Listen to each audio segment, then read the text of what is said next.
ಒಂದು ಸ್ಟ್ರೆಸ್ ಇರೋದ್ರಿಂದ ಅಥವಾ ಅವರ ಒಂದು ಸಮಯದ ಅಭಾವ ಇರುವಾಗ ಏನಾಗುತ್ತೆ, ಹೆಚ್ಚಿನ ಜನರು ಜಂಕ್ ಫುಡ್ಗೆ ಶರಣಾಗ್ತಾರೆ.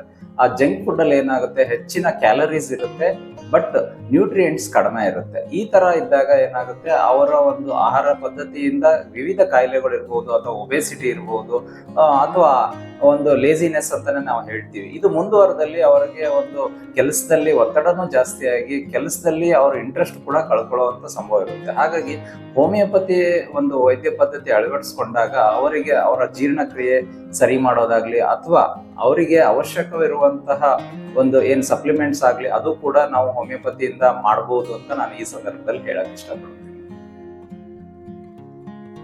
ಯಂಗ್ಸ್ಟರ್ಸ್ಗೆ ನನ್ನ ಒಂದು ಅಡ್ವೈಸ್ ಏನಂದ್ರೆ, ನೀವು ಫಸ್ಟ್ ಮನೇಲಿ ಊಟ ಮಾಡೋದನ್ನ ಅಭ್ಯಾಸ ಮಾಡಿ.